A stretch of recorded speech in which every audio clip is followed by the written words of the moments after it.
I never imagined that one day I would stand outside my own family's homes and feel invisible.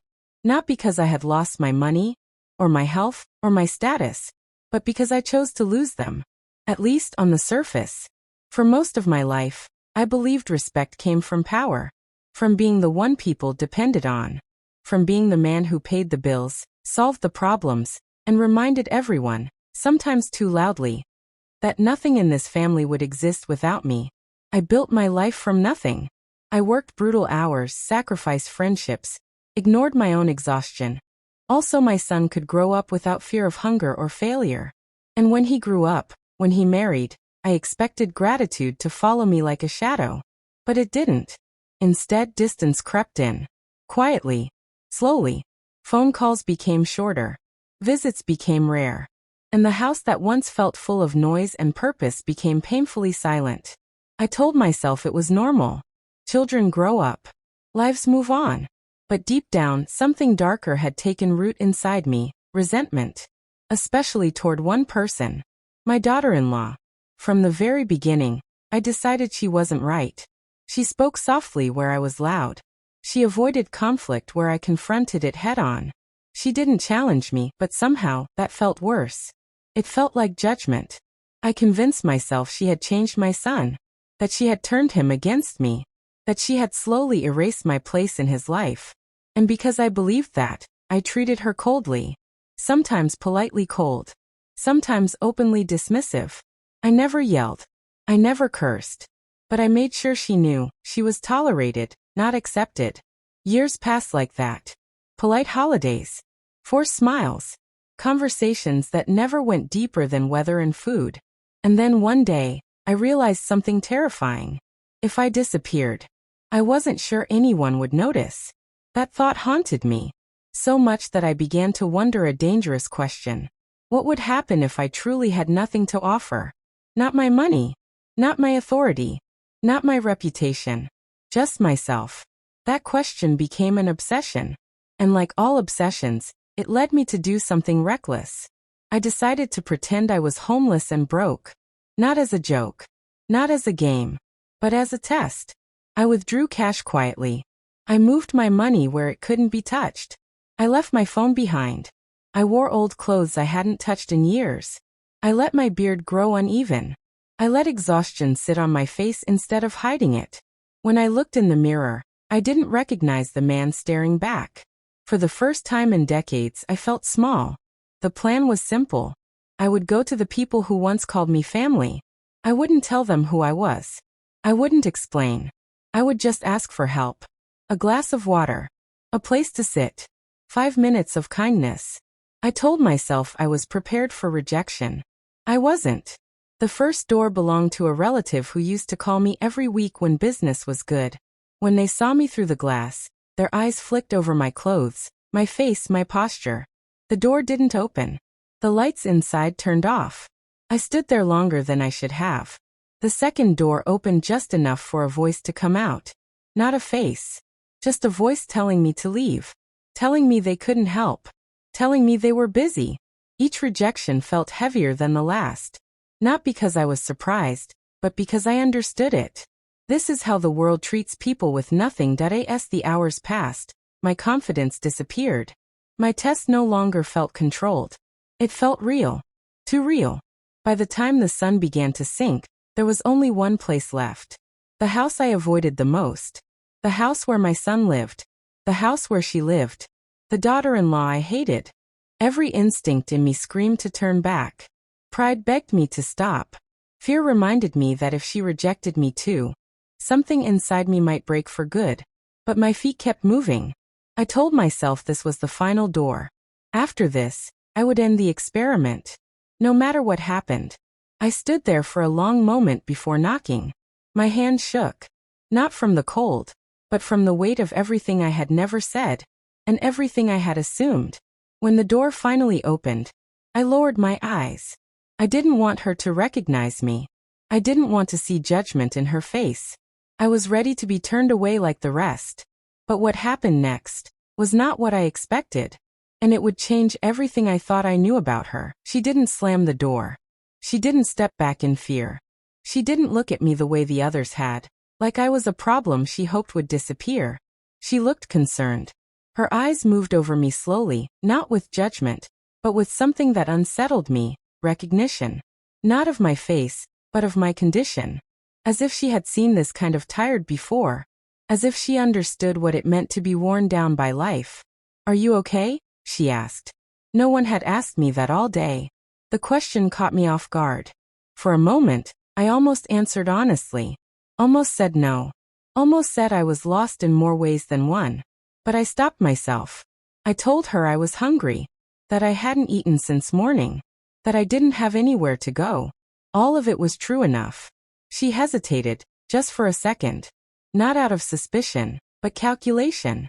The kind people do when they're already deciding how to help, and are figuring out what they can afford to give. Then she opened the door wider. "Please wait here," she said. Those words hit me harder than any rejection had. Not because they were dramatic, but because they were ordinary. Casual kindness. The kind I used to overlook when I was busy measuring respect in bigger ways. She disappeared inside. I stood there, my heart pounding, wondering if my son would walk by and recognize me. Wondering if this whole plan would collapse in seconds. But instead she returned with food. Warm. Fresh. The kind you make when you care about who is eating it. She handed it to me with both hands. "Eat slowly," she said. "You look like you haven't had a proper meal in a while." I wanted to laugh. Or cry. Or tell her she had no idea who she was talking to. Instead, I thanked her. My voice cracked when I did. She noticed. "Do you want some water too?" she asked. I nodded. As I ate, she didn't rush me. She didn't stand over me like a guard. She leaned against the doorframe, keeping a respectful distance, giving me dignity I hadn't realized I was missing. After a while she spoke again. Softly.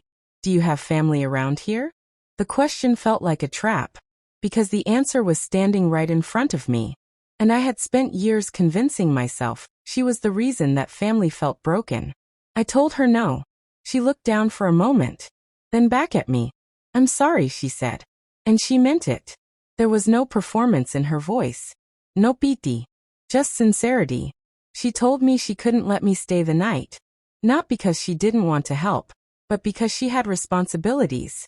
Boundaries. A child inside who needed safety. I respected her more for saying it honestly. But then she surprised me again. She brought out a small envelope. Inside was cash. Not a lot, but enough to matter. "This is all I can spare right now," she said. "Please use it for food or a place to rest. And tomorrow morning there's a community center a few blocks away. They help people get back on their feet." I stared at the envelope like it weighed 1,000 pounds. I had given her far more money than this over the years. Gifts. Support.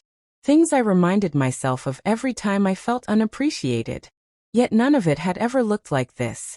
This wasn't generosity from abundance. This was generosity from sacrifice. I asked her why she was helping me. Her answer was simple. "Because someone once helped me when I had nothing," she said. And I promised myself I'd never forget that feeling. That sentence shattered something inside me. Because I had spent years believing she was cold, calculating, selfish. And here she was teaching me what kindness actually looked like. Before I left, she asked my name. I gave her a fake one. She smiled anyway, wished me safety, told me to take care of myself. As the door closed behind me, I didn't feel victorious. I felt ashamed. Ashamed of my assumptions. Ashamed of my silence. Ashamed that it took me pretending to be nothing to finally see her as someone. My chest tight, my mind louder than it had been in years. The test was no longer about my family. It was about me. And deep down, I knew this story was far from over. Because the hardest part wasn't what she had done for me. It was what I would have to do next. I didn't sleep that night. Not because I didn't have a place to rest, but because my mind refused to slow down. Every moment replayed itself again and again. Her voice. Her eyes.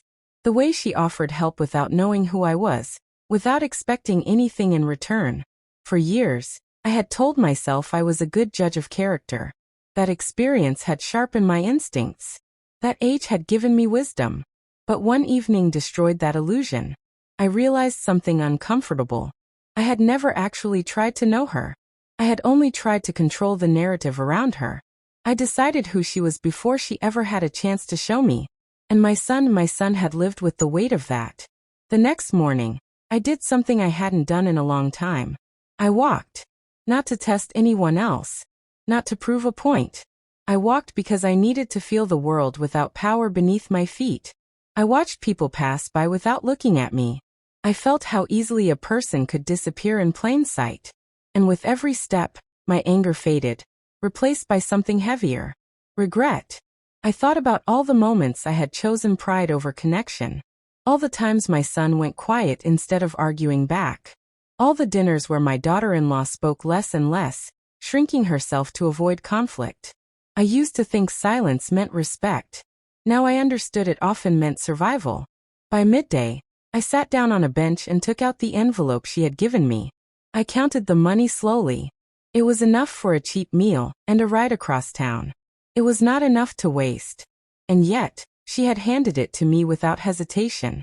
I wondered how many times she had done that for others. Quietly. Without credit. I also wondered how many times I had dismissed her kindness simply because it didn't look like mine. That afternoon, I made a decision. I would continue the test. Not to expose anyone else, but to expose myself. I went back to my son's neighborhood later that day. Not to knock on doors, but to observe. To see how my absence had changed things. To see whether my presence had ever truly added peace or only pressure. From a distance, I watched my son come home from work. He looked tired. Older than I remembered. The way he paused before unlocking the door told me more than any conversation ever had. He wasn't afraid of life. He was afraid of disappointing everyone in it. And I had been a large part of that fear. The realization hurt more than rejection ever could. That evening, as the sky darkened, I felt the urge to go back. To tell her the truth. To tell my son everything. To drop the disguise and beg for forgiveness before the courage faded. But I stopped myself. Because apologies mean nothing if they come before understanding. I needed to know the full cost of my behavior. I needed to feel the consequences of who I had been. So I stayed away. Days passed. I lived simply. Ate modestly. Spoke to strangers who never asked about my past. I learned how quickly people defined me by what they could see. I learned how exhausting it was to carry shame instead of status. And somewhere in those days I changed. Not dramatically. Not all at once. But quietly. I began holding doors open. Saying thank you more often. Listening instead of planning my next words. I became the kind of man I always claimed to be. Then on the fourth day, something unexpected happened. I ran into my daughter-in-law again. She was coming out of a store, carrying bags, distracted, tired. She didn't recognize me at first. Why would she? But when our eyes met, something flickered across her face. Concern. Recognition. Relief. Are you okay? She asked again. The same question. Different day. Same sincerity. I nodded. Told her I was managing. Thanked her for what she had done before. She smiled. Not proudly. Not awkwardly. Just kindly. She asked if I had found help. If I had eaten. If I was safe. No one had ever checked on me like that without obligation. Before we parted, she said something that stayed with me long after she walked away. Sometimes people don't need to be fixed, she said. They just need to be seen. I stood there long after she left. Because in that moment, I understood the cruelest truth of all. She had seen me, even when I had never truly seen her. And I knew then that the most painful part of this journey was still ahead. Because soon, the truth would come out. And when it did, it would either heal us, or destroy what little trust remained. I delayed telling the truth longer than I should have. Not because I was afraid of losing my family, but because I was afraid of facing myself in front of them. Every day I stayed silent. The weight grew heavier. The disguise stopped feeling like clothing and started feeling like a confession I refused to make. I began to wonder whether my family would forgive the lie, or whether they would only see the manipulation. I told myself my intentions were pure, but intentions don't erase consequences. The moment I feared most arrived without warning. My son found me. I didn't see him at first. I heard my name. My real name. Spoken with disbelief, not anger. I turned slowly. The look on his face will haunt me forever. Confusion mixed with hurt. Relief tangled with something far worse, betrayal. He asked me what I was doing. Why I looked the way I did. Why I hadn't called. Why I hadn't come home. I tried to speak, but no explanation sounded good enough. So I told him the truth. I told him I wanted to know who cared when I had nothing. I told him I felt forgotten. I told him I felt replaced. I told him I thought his wife had turned him against me. Each word landed harder than the last. He didn't raise his voice. He didn't argue. He just listened. And then he said something that broke me more than any rejection ever had. "Dad," he said quietly, "you were never replaced. You just never made room for anyone else." I had no defense against that. He told me he loved me. That he always had. But loving me had always come with conditions. That being around me felt like standing in court, constantly on trial, constantly measured. I realized then that my authority had come at a cost I never calculated. When he asked me if I had gone to their house, my chest tightened. I nodded. When he asked if his wife had helped me, I nodded again. He closed his eyes. "She always does," he said. There was no pride in his voice. Just certainty. He told me she had cried the night I disappeared. Not because she felt guilty, but because she thought she had failed me. Thought she should have tried harder to reach me, even after years of coldness. That confession cut deeper than any accusation. I asked him if she knew who I was that day. He shook his head. "She would have helped you even if she did," he said. That was the moment I understood how wrong I had been. Not just about her. About love. Love wasn't about control. It wasn't about being obeyed or admired. It was about safety. About creating a place where people could exist without fear. And I had done the opposite. My son asked me to come home. Not as the man I used to be, but as the man I was trying to become. I agreed. But I knew the hardest conversation still waited. With her as we walked toward the house. Every step felt heavier than the last. Because I knew that no apology could undo years of quiet harm. No explanation could make this test feel harmless. When we arrived, she opened the door and froze. Recognition hit her all at once. The clothes. The voice. The eyes. Her face went pale. I opened my mouth to explain, but she spoke first. "You were him," she said. There was no anger in her voice. Only hurt. And that hurt was my doing. She didn't slam the door. She didn't yell. She didn't retreat. She just stood there, silent, studying me. And in that silence, I felt the weight of every cold word, every judgment, every assumption I had made about her over the years. "I trusted you," she said finally, her voice quiet but steady. "And I still don't understand why you did this." Her words hit me harder than any punishment ever could. Not because they were harsh, but because they were honest. Honest in a way that I had never been with her, or with anyone else. I swallowed hard. I wanted to tell her everything at once. I wanted to explain my pride, my resentment, my fear of being forgotten. I wanted her to understand the man I had been, and the man I was trying to become. But I didn't. I started with the simplest truth. "I wanted to see who would care," I said. "And I was wrong about you. I judged you without really knowing you." She didn't reply immediately. Her eyes softened, but the tension remained. I knew I had caused pain, even if I hadn't meant to. "You judged me," she said. "And still I helped you. Not because I wanted anything back, but because it was the right thing to do." Her words echoed in my head. Not only had she helped me, but she had done it with no expectation. She had acted from kindness alone, without pride, without prejudice. For a moment, I wanted to collapse on the floor and admit everything.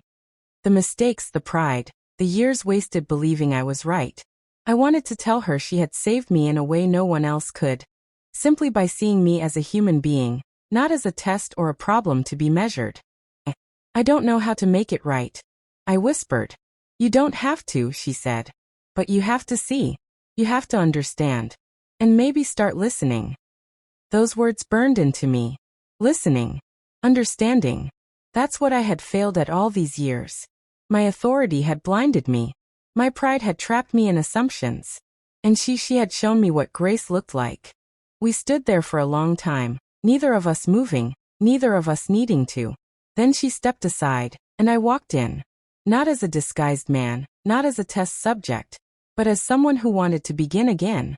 The house was quiet. My son was watching from the corner, a mixture of relief and caution in his eyes.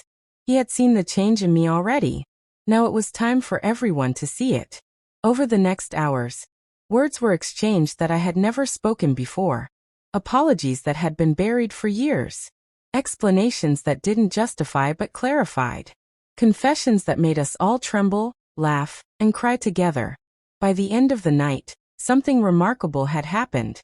Not because the house was filled with laughter or perfection, but because honesty, humility, and kindness had replaced fear and assumption. And in that replacement, I found a glimpse of the family I had thought I had lost forever. I realized something important that evening. The real test hadn't been whether anyone would help me when I had nothing. The real test had been whether I could see people clearly, without my ego, without my pride, without my judgments clouding the truth. And that lesson was priceless. The night stretched on, quiet but alive with the kind of energy you don't notice until it fades. I stayed in that house, not because it was luxurious or warm, but because it felt like the first place in years where I belonged. Not out of obligation, not out of status, not because anyone expected it of me, but because I had finally humbled myself enough to be present. I watched my son sleep in the next room, peaceful in a way I had never allowed myself to witness. He was free of the tension I had unknowingly imposed on him for decades. And I realized, painfully, that my pride had not only kept me distant from him but had shaped his life in subtle ways. Ways that I could no longer undo, but could now at least begin to repair. I turned my attention to her, the daughter-in-law I had hated for so long. I had spent years imagining her as cold, manipulative, even selfish. And all the while, she had been nothing but steady, kind and quietly strong. Watching her move around the kitchen, attending to small tasks, checking in on me silently, I understood finally that her actions had always been measured, thoughtful and compassionate. Her strength was invisible, and that had made me resent her. My blindness had been my own. I remembered the envelope she had given me, the one I had carried in my pocket like a talisman. It was a small thing, but the intention behind it had been immense.